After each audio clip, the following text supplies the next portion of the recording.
Peu importe le drone qu'on utilise, quand on débute, il y a quelques paramètres et quelques réglages à comprendre et surtout connaître pour faire de bonnes vidéos. Ça fait quasiment 10 ans, je pense, que je teste des drones, surtout les drones DJI, et à chaque fois que j'ai un drone, je mets exactement les mêmes réglages. Dans cette vidéo, je voulais vous partager quelques réglages à mettre sur votre drone. On va le faire d'ailleurs sur plusieurs drones différents, histoire de vous montrer qu'il n'y a pas trop de différence. Et donc on est parti pour 10 réglages pour faire de meilleures vidéos avec votre drone.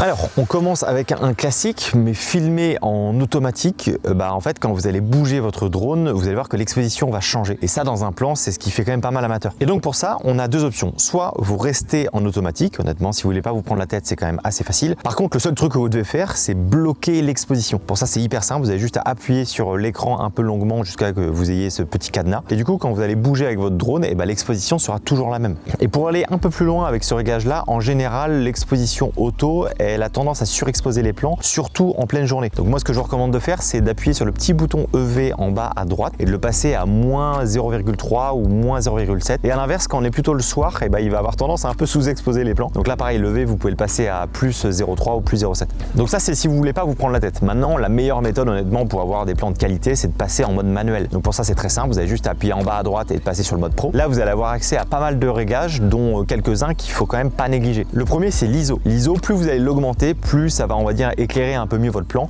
mais plus vous allez avoir du bruit numérique à l'image, et ça, c'est pas beau du tout. Donc moi, ce que je vous conseille de faire, c'est toujours d'avoir l'ISO le plus bas, donc en général 100 ou 400 en fonction des drones. Ensuite, on va parler de l'obturateur. Alors ce réglage-là, il va surtout nous servir à bien exposer notre plan. Plus on va l'augmenter, donc c'est-à-dire monter dans les chiffres un peu plus haut, plus il va assombrir le plan. C'est un paramètre qui est très important pour avoir du flou de mouvement naturel dans l'image, sauf que quand on est en drone, pour moi, je considère que c'est pas si important que ça, simplement parce que quand on est dans les airs, on a très peu de notions de mouvement, et donc le fait de pas avoir de flou de mouvement naturel, c'est pas si grave que ça. Donc c'est surtout ce paramètre là qu'on va utiliser pour bien exposer notre plan. Il y a un outil hyper pratique pour vous aider à bien exposer, c'est l'histogramme. Vous pouvez l'activer du coup dans les réglages justement du drone. Ça va vous donner un espèce de petit graphique qui est hyper important à comprendre et à connaître. Vous allez voir, c'est hyper simple. En fait, ce graphique là, il représente l'exposition de votre plan. Tout à gauche, c'est les noirs de votre image avec aussi toutes les zones sombres, et tout à droite, c'est l'inverse, c'est toutes les zones claires avec le blanc tout au bout. Donc si votre graphe est complètement à gauche, ça veut dire que votre plan est sous-exposé, ça veut dire que votre plan est trop sombre. Et à l'inverse, s'il est tout à droite, ça veut dire que votre plan est surexposé. Vous l'avez compris, le but, c'est que le graphe il soit pile au milieu. L'idée, c'est d'avoir quand même un graphique qui est plus ou moins symétrique. Et donc pour ça, on va jouer sur l'obturateur pour essayer du coup d'avoir un plan qui est bien exposé. Alors dans l'idée, l'obturateur, il doit être au double du nombre d'images par seconde à laquelle vous filmez. Donc si vous filmez à 25 images par seconde, normalement l'obturateur devrait être à 1/50e pour avoir, on va dire, un flou de mouvement assez naturel. Sauf que si on se met bien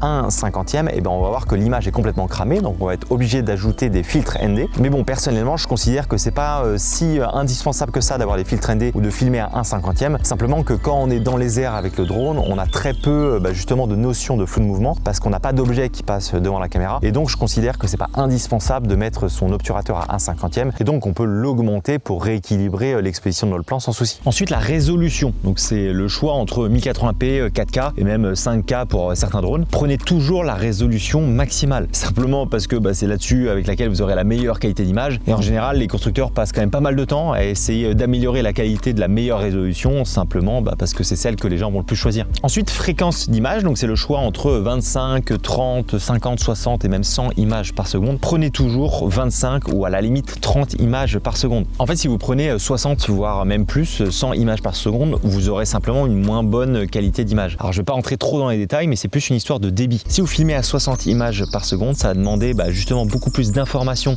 à enregistrer par seconde que si vous filmez à 25. Et donc globalement, vous aurez quand même un peu plus de détails si vous filmez à 25 images par seconde. En général, quand on filme à 50, 60 ou 100 images par seconde, c'est pour filmer au ralenti. Et personnellement, je vois pas trop l'intérêt de filmer au ralenti avec un drone, simplement que quand on est dans les airs, on a déjà l'impression que tout est ralenti parce que les plans sont quand même assez lents, et donc à rendu réel à 25 voire 30 images par seconde, ça suffit largement. Après, si vous filmez un sujet, une voiture ou quelqu'un au ralenti justement pour voir un petit peu le mouvement, là vous pouvez filmer à 50 voire 100 images par seconde, mais pour le reste, pour 95% des cas, filmer à 25 images par seconde, ça sera très bien. Tant qu'on est sur la qualité d'image, il y a aussi un choix qui est très important, c'est le profil. En fonction des drones, vous avez le choix entre normal, Destiny-like, D-Log-M, D-Log et même HLG. Et ce paramètre-là va énormément affecter la qualité de votre image. Ne prenez surtout pas le profil d'image normal, simplement parce qu'on aura beaucoup moins de plage dynamique. La plage dynamique, c'est toutes les informations que vous allez garder dans les tons clairs et dans les tons sombres de votre image. Et la différence de plage dynamique entre le profil normal et le profil D-Log, par exemple, est quand même assez impressionnant. Donc en fonction de votre drone, vous n'allez pas avoir dans tous les profils d'image, mais essayez de toujours prendre le profil qui est le plus plat, donc le plus flat ou le plus log. Alors quand vous activez ce profil là, vous allez voir justement sur votre écran, c'est assez désaturé et décontrasté. Mais pas de souci, dans DJI il y a un paramètre pour justement ajouter une espèce de lutte pour vous montrer à quoi va ressembler votre plan. À noter qu'au montage vous aurez besoin justement d'ajouter une lutte de conversion justement pour redonner vie à votre image. Mais en tout cas c'est avec ces profils d'image là que vous aurez la meilleure qualité d'image possible et surtout que votre ciel ne sera pas cramé. Aussi quand on pilote, c'est bien d'avoir justement des petites aides pour savoir déjà où est-ce qu'est le drone et aussi pour faire de beaux plans. Vous allez voir qu'il y a des petits trucs à changer. Premièrement, je vous conseille d'activer le quadrillage avec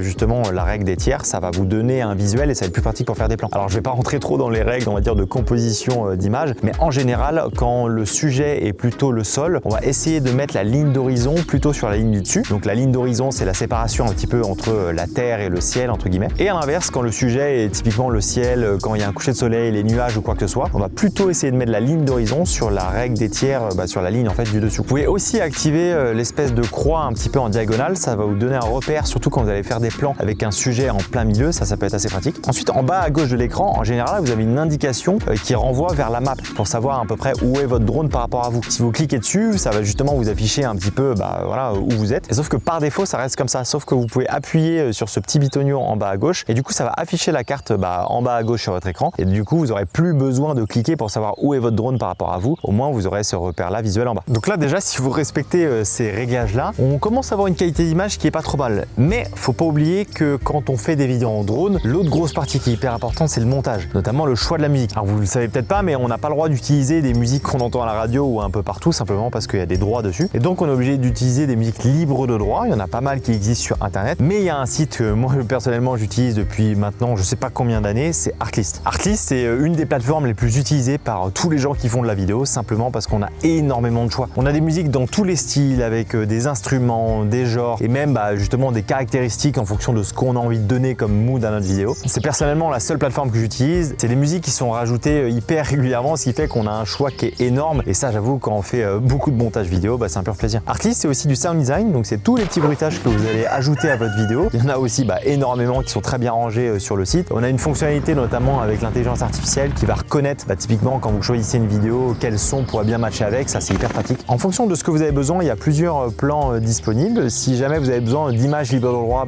vous pouvez aussi l'utiliser pour ça. Vous avez également des templates de motion design pour justement un peu dynamiser votre vidéo. Bref, s'il y a bien un site que je recommande le plus, je pense, depuis toutes ces années, c'est bien Artlist. Donc si jamais ça vous intéresse, je vous mets le lien en description et si vous passez par mon lien, vous aurez 2 mois supplémentaires gratuits. Donc merci à tous ceux qui passent par mon lien et nous, on reprend notre vidéo. Sur votre radiocommande, vous avez 3 modes. Le mode ciné, le mode normal et le mode sport. En fonction du choix d'un de ces 3 modes, vos plans vont être plus ou moins fluides. En mode ciné, ça va être beaucoup plus doux, que ce soit les mouvements de votre drone, mais aussi de la caméra. À la différence du mode sport, qui va être du coup un peu plus speed. Le défaut qui fait que les vidéos font très amatrices, on va dire, c'est quand on a des mouvements hyper brusques à la caméra. Vous savez, quand il y a un mouvement où boum, ça va décaler d'un coup, là ça va se voir et du coup ça fait pas très joli. Donc logiquement, on pourrait se dire, autant filmer tout en ciné, comme ça au moins je suis sûr que tout sera à peu près doux. Alors oui, mais bon, le problème du mode ciné, c'est que c'est très très lent. Et dans l'application, on peut modifier certains paramètres, notamment justement sur la fluidité, soit des virages du drone ou alors même de la nacelle. Et ça va nous permettre d'utiliser un mode un peu plus rapide, comme le mode normal ou le mode sport, tout en ayant du coup une fluidité dans notre mouvement. Alors pour le coup, moi j'utilise en mode sport, mais vous pouvez aussi l'utiliser en mode normal. Le problème du mode sport, c'est qu'on n'a plus les capteurs, donc on peut facilement se prendre un mur. Alors qu'en mode normal, on a quand même une vitesse qui est assez intéressante et on garde les capteurs, donc c'est plutôt ce mode-là que je vous conseille d'utiliser. Donc voilà les paramètres moi que j'utilise en mode normal et en mode sport. Alors certes, les mouvements sont quand même du coup un peu plus lents, mais au moins je suis sûr que quand je vais faire mon mouvement, il va pas avoir d'arrêt brusque. Ok, on revient un petit peu sur les réglages parce qu'il y en a un qui est très important, c'est la balance des blancs. Donc ça, c'est le réglage qui va jouer justement sur la température de votre rush. Si vous la descendez trop, justement votre plan va être complètement bleu, et si vous l'augmentez un peu trop, il va être trop chaud. Donc par défaut, le drone est sur auto, c'est-à-dire que c'est le drone qui va calculer